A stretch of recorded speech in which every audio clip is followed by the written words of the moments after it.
Est-il acceptable que des hôpitaux soient obligés de déprogrammer des soins et des opérations pour admettre des patients Covid non vaccinés? Franchement, je m'adresse aux médecins.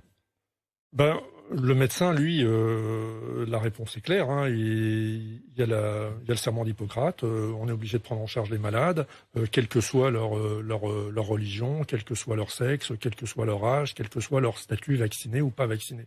Donc on est obligé de les prendre en charge. Après, vous dire que ça nous exacerbe pas, nous aussi, de notre côté, ben, ça serait mentir. Parce que bien évidemment, nous, comme les politiques, on a un certain sentiment d'exaspération par rapport à ces personnes-là, puisque c'est elles, finalement, qui bloquent le système de santé actuellement. Mais j'ai une autre question qui revient. Si tout le monde était vacciné, imaginons que la vaccination soit obligatoire. Je vais y revenir aussi sur la vaccination obligatoire. Édouard Philippe demande la vaccination obligatoire. Si tout le monde était vacciné, aurait-on des problèmes de place dans les hôpitaux? La part des vaccinés, par exemple, dans les réanimations est assez faible. Hein, c'est 20% à peu près. C'est-à-dire, malheureusement, il y a une certaine population, notamment les immunodéprimés, pour lesquels les vaccins ne marchent pas. Et les personnes âgées également, très âgées, pour lesquelles les vaccins ne marchent pas.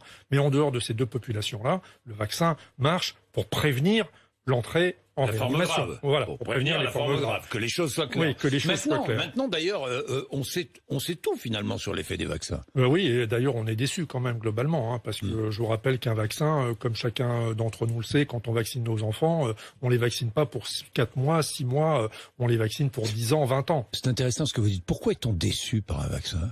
Par les vaccins actuels contre le Covid. Là, on est déçu par la durée de protection, quoi, parce que ça apparaît être une durée de protection qui est quand même vraiment très très faible. Et puis on est déçu aussi par l'efficacité. On voit bien que ça n'empêche pas la circulation du virus, surtout avec le variant Omicron. Le variant Omicron change un peu la donne quand même, hein, parce que le virus circule intensément. Faut dire, on n'a pas pris beaucoup de précautions pendant les fêtes, mais le virus circule intensément malgré le fait qu'il y a une grande partie de la population qui est vaccinée. Bien, vous avez suivi aussi les débats à l'Assemblée nationale autour de ce pass vaccinal. Oui. Comment réagit et le médecin et le citoyen? Le citoyen, il n'est pas tellement surpris. Il va dire, on est dans les joutes politiques préélectorales. Voilà un peu mon sentiment de citoyen. On est en campagne électorale. Mon sentiment de médecin, il est beaucoup plus ambigu par rapport au pass vaccinal, parce que, comme on vient de le dire, on se rend compte que le vaccin est de moins en moins efficace, à la fois en termes empêcher la circulation du virus et à la fois en termes de durée, puisque la durée est très courte. Donc on a un vaccin de moins en moins efficace et en même temps on va imposer un pass vaccinal. Donc là, si vous voulez, il y a un paradoxe. Et en plus, si vous voulez, obliger les gens à se vacciner pour pouvoir aller au restaurant, au bistrot, alors que de toute façon ils auraient été infectés dans le mois ou les 2 mois qui ont précédé, parce que là la circulation du virus est tellement intense, notamment chez les 20 à 40 ans, qui sont cette population-là, que de toute façon ils vont être infectés. Ça veut dire quoi? Ça veut dire qu'il aurait fallu imposer l'obligation vaccinale il y a 6 mois? Il y a 6 mois, ça faisait plus de sens. À la limite que maintenant. Parce que l'imposer maintenant, alors qu'on se rend compte qu'il est peu efficace, c'est quand même un vrai paradoxe. Et par ailleurs, les gens s'infectent par centaines de milliers en ce moment. Donc qu'est-ce qu'il faut faire? Il faut vacciner des gens qui sont infectés par le Covid? Non, on peut pas vacciner des gens alors qu'ils sont infectés. Mais sur la vaccination obligatoire, Emmanuel Macron répond oui, si je décrète la vaccination obligatoire, comment contrôler?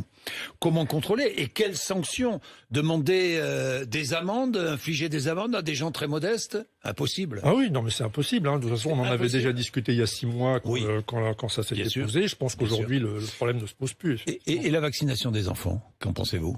La vaccination des enfants, si vous me demandez ma pensée profonde... Oui, je vous la demande, professeur. Je ne suis pas pour la vaccination des enfants. Voilà.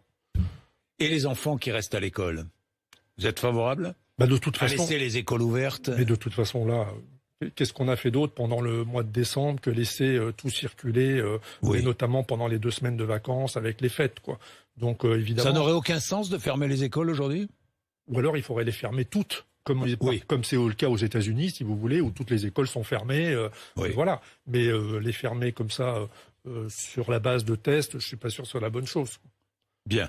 Revenons sur Omicron. Est-ce que ce n'est pas finalement, ce variant est différent, bien différent. Est-ce que nous ne sommes pas en présence d'une nouvelle maladie? Certains le disent. Oui, quelque part, oui, ça reste du coronavirus. Alors, on ne va pas vous parler de nouvelles maladies parce que ça reste du Covid-19, c'est juste une mutation. Mais effectivement, on peut dire que c'est une nouvelle maladie avec une durée d'incubation plus courte, avec également une durée d'évolution plus courte et une gravité certainement moindre. Oui, on peut le dire. Ça veut dire quoi? Ça veut dire que nouvelle maladie avec une durée, effectivement, une contamination plus forte, une durée plus courte. Oui. Ça veut dire que c'est une évolution naturelle, vous qui êtes infectiologue, c'est une évolution naturelle du virus, oui, du Covid? Oui, c'est probablement une évolution naturelle de l'épidémie. De toute façon, toutes les épidémies doivent aboutir à une fin. Après, aucun d'entre nous n'aura envie de vous le dire, si vous voulez, au moment où on est en train d'affronter une vague épidémique énorme. Oui. Se dire on va affronter cette vague épidémique en se disant que demain il n'y aura plus rien, c'est pas une solution. D'autant plus qu'on n'en est pas complètement certain. On s'est beaucoup trompé sur l'avenir quand même. On s'est beaucoup trompé sur l'avenir et effectivement, Ericom, mais vous dites affronter une vague épidémique énorme. Mais comment faire, vous? Comment feriez-vous pour bien l'affronter? Ah mais là, je pense que c'est malheureusement, impossible. Je suis un peu désabusé pour vous dire, c'est vrai. Dire la vérité. Mais pourquoi désabusé? Parce que je pense qu'il fallait intervenir au mois de décembre.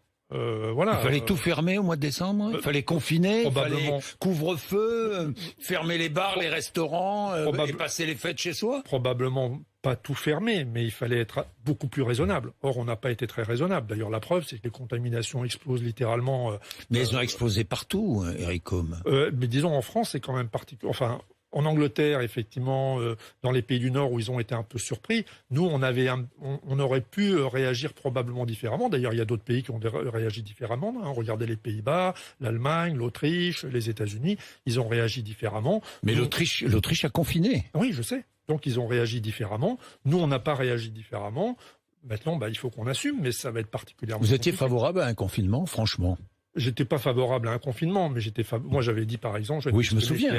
J'avais dit pas plus de 6 pour les dîners de Noël et du réveillon. J'avais été très clair là-dessus. Oui. Peu importe. Bon, de toute façon, on va pas refaire le passé. Il va falloir affronter cette vague. Ça va être, je pense que ça risque d'être très compliqué quand même dans les hôpitaux. Enfin, j'en suis même persuadé. Au mois de janvier et probablement au mois de février.